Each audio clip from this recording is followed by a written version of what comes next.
that's always been the way I try to teach chess, in a fun way, particularly to juniors. I want them to pick it up and enjoy the game rather than it being too serious from the off with them. And I think I always feel the more people enjoy the game of chess, the more enthusiastic they are to learn a bit more about it. And yeah, that's what we want people to do. Here we are. It is Meet the Fritztrainer, the very first show, and I'm very, very happy to have with me Chris Ward, one of our Fritztrainer who has done a Fritztrainer recently. It's about the Sicilian Dragon. I will ask some questions about this a bit later. Welcome to the show, Chris. Hello.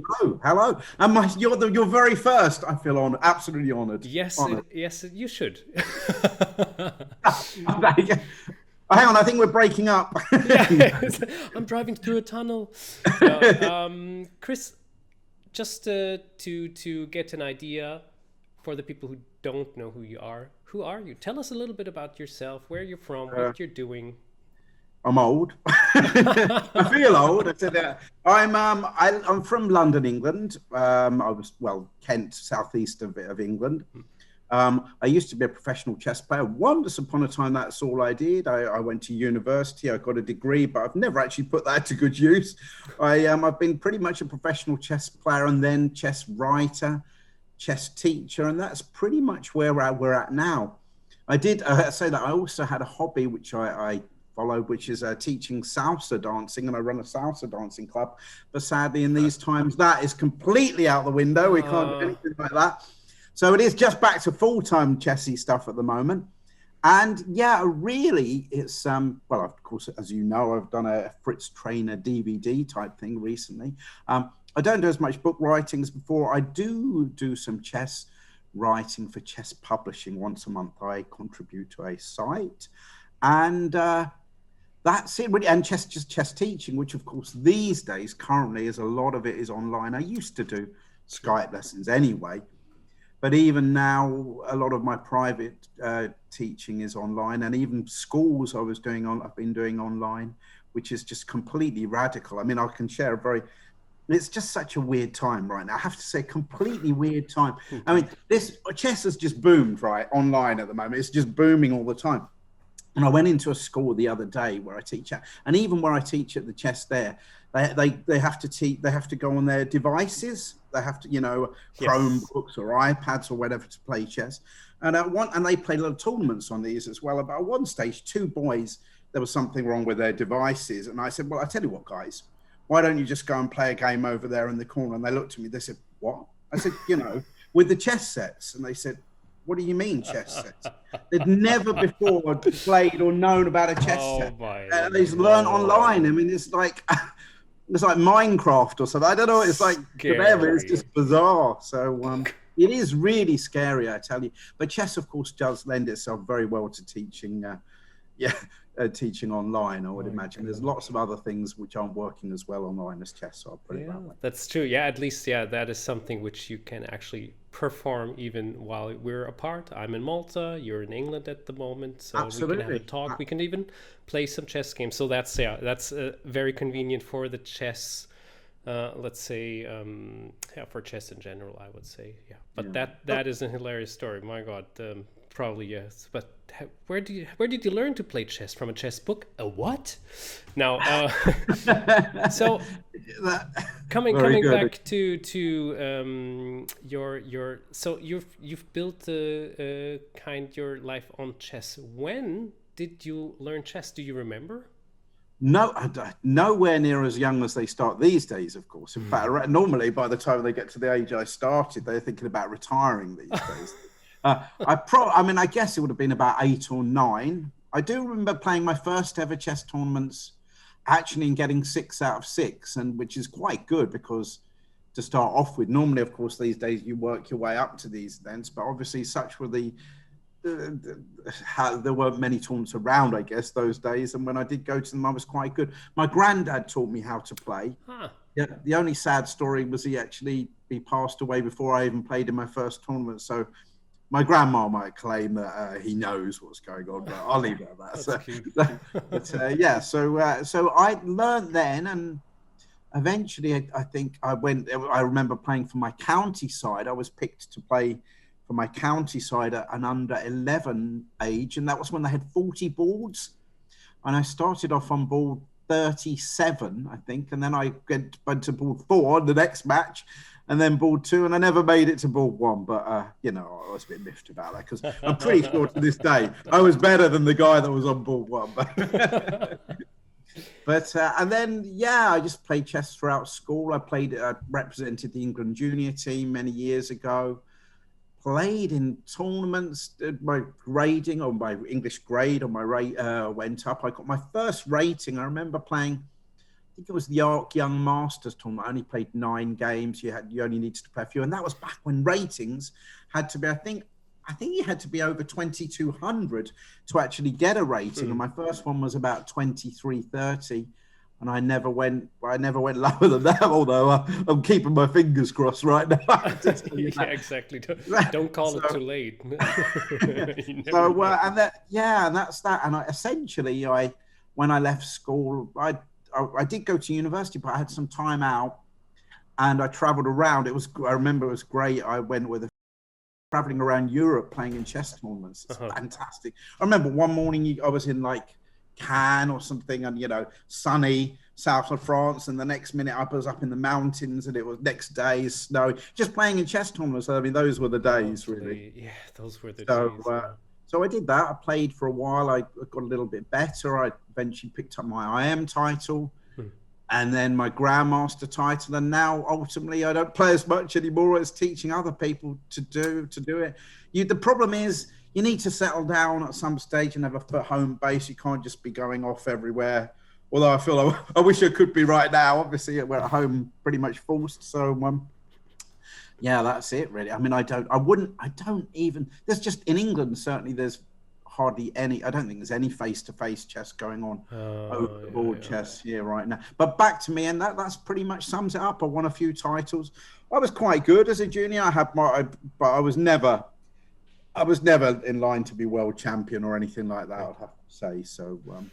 But you got this amazing Grandmaster title. I always imagine is this something where some players might go, okay, I have this Grandmaster title now I can relax?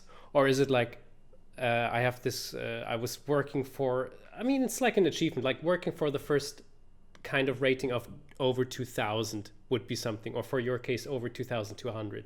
Is there something where you would have, when you got the Grandmaster title, that changed in your chess behavior? Yeah, I mean, it's like anything. I wonder how, when Formula One, when someone wins their first race or becomes world champion, they suddenly hit this peak and go, well, what's next, sort of. I mean, I probably always knew I was never going to be world champion, but aiming for that Grandmaster title was the ultimate aim. And when I finally achieved it, I wouldn't say I took the eye off the ball, but I mean, I was very happy. I remember distinctly the tournament where I got it, because if you're thinking about pressure, there couldn't have been too much more pressure on one particular game of chess, I think, because it was the British Championships actually back in 1996, 97. That would have been my most memorable tournament. And I was playing in the last round, and I knew that if I drew, I would get my Grandmaster title. I would win the British Championships, which was quite a lot of money for me back in those days, and I would be British champion. All I needed was a draw with the black pieces, and wowee. And unfortunately, back then, my style, well, I like to think always my style, I've never been one to play for draws. So I was a bit of a quandary as to how I was supposed to approach the game. Fortunately, I was black and playing a very aggressive player anyway, so I was just able to play I remember English Grandmaster Mark Hebden, who's been around for a long, long time. And I remember what was weird was that was the second time I'd actually ever played him, whereby I was playing with 2 points ahead of him. So I had a 2-point down flow to play that particular game. But I mean, he's just been excellent here in England. He's been one of the top players for many a year, but I knew that was a tough achievement. But just winning, I mean, you can imagine the delight of actually winning that event and just having people. You could go into the hairdressers, and when people said to you, what do you do for a living? Instead of saying I'm a professional chess player, and them looking at you going, you can say, well, I'm the British champion. They go, what? Yeah. No way. Oh, really?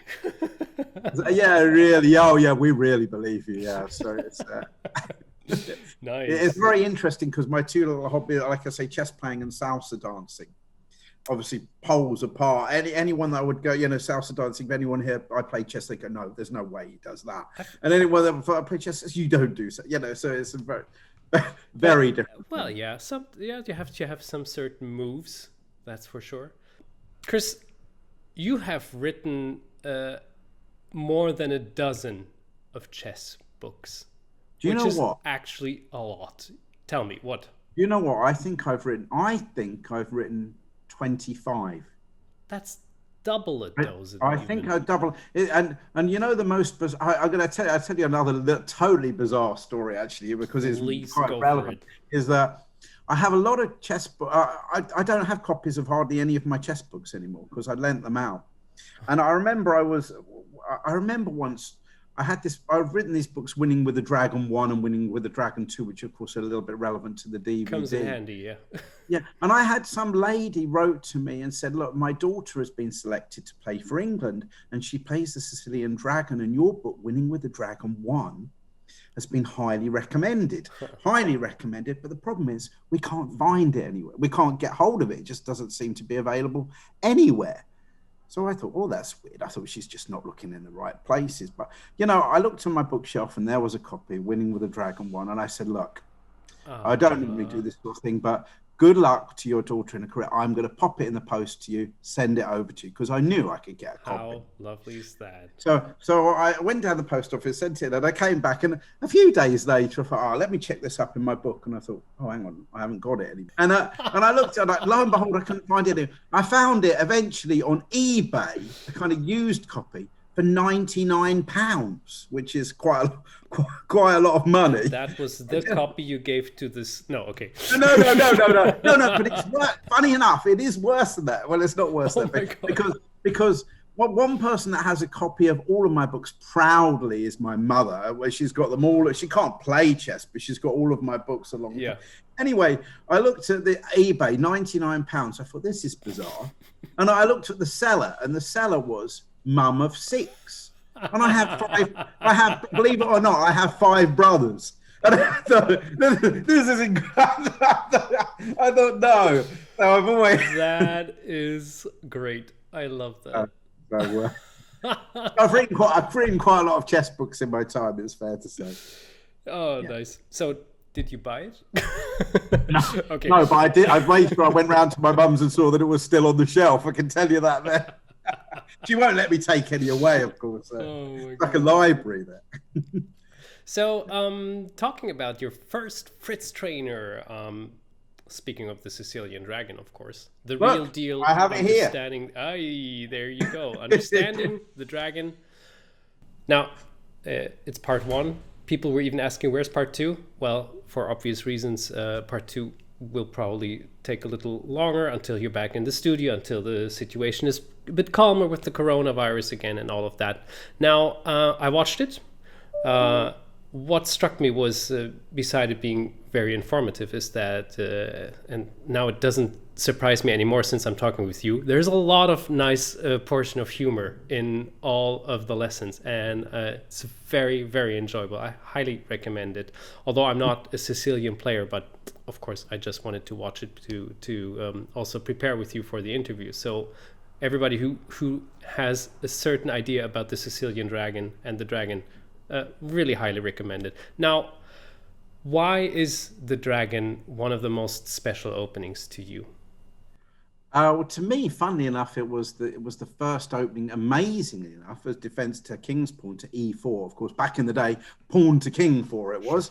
The Sicilian Dragon was actually the first opening I ever learned. So I didn't even have that stage that all juniors at least go through, where they go e4, e5. I never even had that. Rare, it is totally bizarre. I mean, obviously coaching loads of juniors, I do have a reasonable knowledge of e4, and having done a lot of commentary, of course, on big events. I do have a lot of that. But for me, it was just the Sicilian Dragon was always from the very off.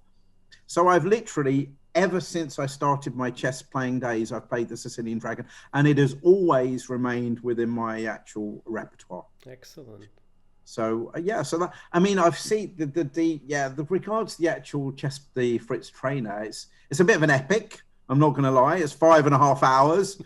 I wouldn't recommend watching it. Right, I have binged on some Netflix series in my time, but I'm not sure I would entirely do that. I have watched a bit. Yeah, I mean, there's a few things which are fairly obvious. Like, I mean, obviously, I'm better looking than that in real life. That's completely clear.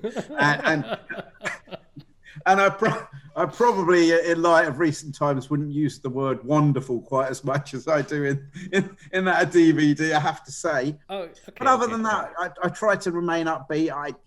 That's always been the way I try to teach chess, in a fun way, particularly to juniors. I want them to pick it up and enjoy the game rather than it being too serious from the off with them. And I think I always feel the more people enjoy the game of chess, the more enthusiastic they are to learn a bit more about it. And yeah, that's what we want people to. I'm never going to lie to you. It hurts losing games of chess. It's always going to hurt losing. But I mean, yes. But so I've played the Sicilian Dragon all my life, and that's why. And essentially, regards to the DVDs, you've touched on the fact that it's a two-parter, but the one which is available now, the first part, is really just to do with themes and ideas and strategies. To be fair, it's kind of the things I wish there'd been someone around to teach me from the beginning, because I had books, obviously, and I could read books, and they'd give you moves, and there'd be some sort of comments, but there would never really be descriptions of ideas. It would just be variation B1, 2, 3, and all the rest of it. And and also there's some more things I've picked up on over the years of playing the Dragon that I just think generally aren't taught at all. I mean, and there's a load of, you've seen the DV yourself. It's essentially, in any particular order, there's all these little themes and ideas. There's a couple. I think there's one, strive to thrive with E5. That's, and there's, of course, you've used a lot of those very nice. In a fixed try E6. Yeah, I mean, obviously, I fancy myself as a poet for some apparent reason. Not sure that's stuck. There's some truth behind that. Trust me. So just basically things like when to deploy the E pawn, which a lot of beginner or earlier Sicilian Dragon players just think, I'm never going to move that pawn because it's I require it to keep my structure nicely together. But in fact, the reality is it's a very useful asset in certain situations. Yeah, it is. I'm losing too many games recently. Of course, I'm playing online a bit too, and I always answer with E5 against E4. And in all those years I'm playing chess, I never, ever took the step to use C5 as a good weapon. Do you know what? The way I see it is all the top players in the world, they have the ability against E4 when they're white to go E5 and to play the Sicilian.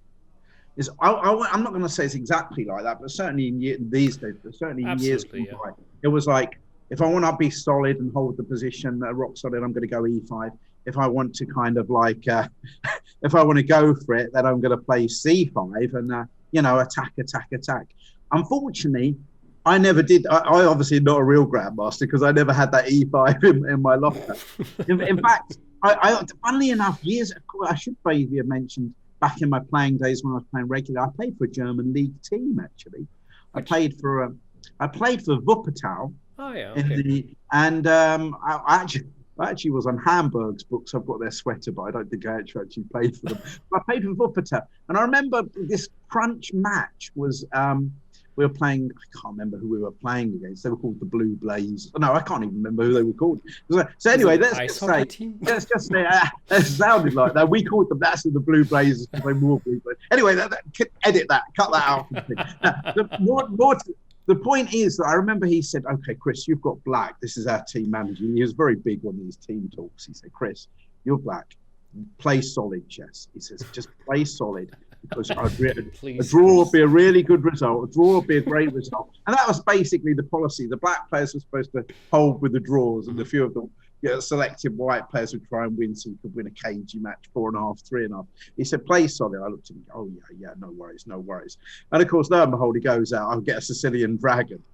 He comes back several moves later and I've sacked like half of my army. I've ended up with a position with four collected pass balls for a rook or something, and he absolutely completely shocked. Oh, you're nuts. Because I told you to play foot and play solid. And I said, leopards can't change this. It's all good. Yeah, leopards can't change this. Yeah. Anyway, so that's the way. So it's a very exciting chess opening.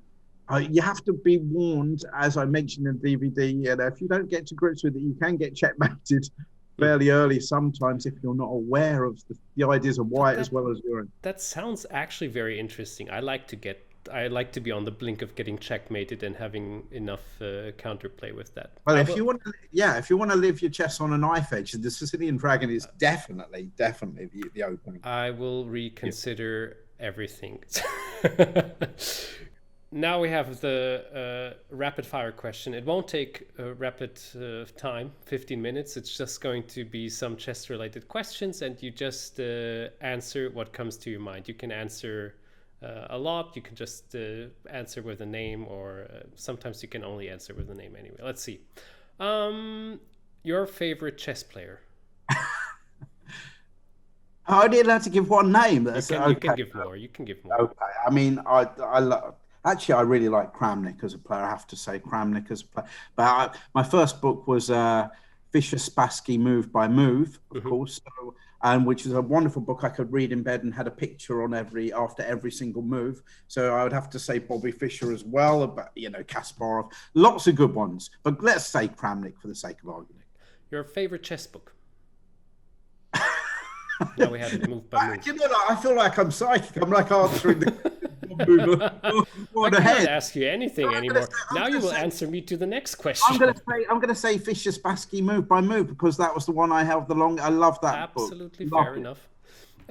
Favorite chess movie or series? Well, of course, probably like most people in the round of the world, I've just started watching the Queen's Gambit. So that's what's very. I'm not sure where it's supposed to be going. Normally, everything I know what the outcome is, what it's about. Here, I'm just following at time. I'm going to say that right now because it's fresh in my mind. It is, and it's helping the chess scene tremendously. It's like it's pushing it to a new limit again. Once it was in the Corona, it was a bit going down after, and now it's pushed up again. So a lot of people are willing to love chess and learn chess. All of that. I have to say about that though, that a lot of people online.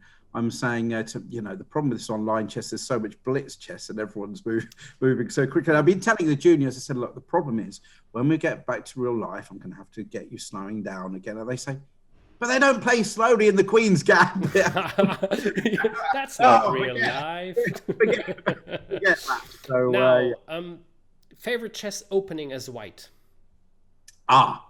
Is this a joke? This is a joke, right? It's not a joke. You know the answer. I don't know the answer. As why? Queen's Gambit. That's amazing, isn't it? How is that possible? I mean, it's just incredible. Hang on. Keep on talking because the next question will be your answer again. No, the Queen. Queen's as white. Yeah, I play Queen's Pawn. That's my main opening. Queen's. I'm going to stick with Queen's Gambit. I love that. That's hilarious. Nice. What is your favorite chess opening as black? Well, I'm not going to say the Queen's Gambit. Okay, good. Yeah. But definitely. It would be the Sicilian, I guess, right? It's going to be the Sicilian Dragon. Perfect. Sure. Karpov or Kasparov? Oh gosh. You know what? I have to say Kasparov, of course, but because that was the era I grew up where actually Kasparov was, he was the young challenger. Mm-hmm. People do forget how brilliant Karpov was a player, I have to say. But also, another thing I have to remember, one of the other highlights of my chess career really was when Garry Kasparov gave a simultaneous display to the England junior team back when I was about 15 or something. And I remember playing him, and I was the very last game to finish, in actual fact, against him. And I had a knight and 2 pawns against a bishop. So I was, but I didn't understand the rules of simultaneouses back then because I just briefly again, you normally have to move when they arrive at the board. Yeah, that's generally the way. And I've once seen previously, I'd seen an ex-Soviet Union Grandmaster play a similar. And when the junior didn't make a move, when he appeared, he just pushed all the pieces into the middle and said, I win, like that. I thought I thought, I'm not going to let that happen to me. So I thought, no, I'm always going to be ready with my move. I mean, how unsporting is that? I win. You know, when I played give simultaneous myself at chess clubs around in England, you know, okay, I let them pass or I do what. I learned this from Kasparov. I win. Well, no, Kasparov, he didn't. To be fair, that was no. Of course not. But so when I played him, I thought I can't do that. I have to keep moving. You know. So essentially, everyone else kept finishing the games until it was just me and him, and he would move, and I would instantly move because I didn't know the rules when it gets down to 1-1. I've never been on 1-1 before that. So I then probably blundered my knight and left it on pre. The game ended in a draw, but I probably should have won that game. Okay. Anyway, we digressed. Kasparov, I'm going to say. Kasparov, that's fantastic. And the last rapid fire question, and you also named one piece just now. Let's see if it's the answer. Knight or bishop? Bishop. How about that, bishop? I love my 2 bishops. The bishop pair advantage on a chessboard. I love that. So, and I always tell juniors off, don't just lazily give up your bishops for knights. What you have to do is you have to control your opponent's knights, and that's the last resort. Unless, of course, you're playing blitz chess when you have to take those knights straight away because knights are much trickier than bishops. Yeah, they are. That's the problem. It's just different strategies, isn't it? And depending on that sort of thing, yeah, on the time limit. Chris. I couldn't be happier to have had this Meet the Fritztrainer first interview with you, because I had a real blast. Thank you for telling so many anecdotes and stories. Maybe, who knows? There might be some more if we do the second part. It will be out there. And in case people are wondering, obviously, I've just quickly, the first one contained the theories and ideas and the plans, which I wanted people to take on board. The second one will be a little bit more theoretical, which is probably what a lot of people are just waiting for moves and latest ideas, rubbing their hand, going, what? This team is not getting any of those in. That will. And it will be very up to date when it finally appears, absolutely, for sure. Okay, cool. I cannot wait.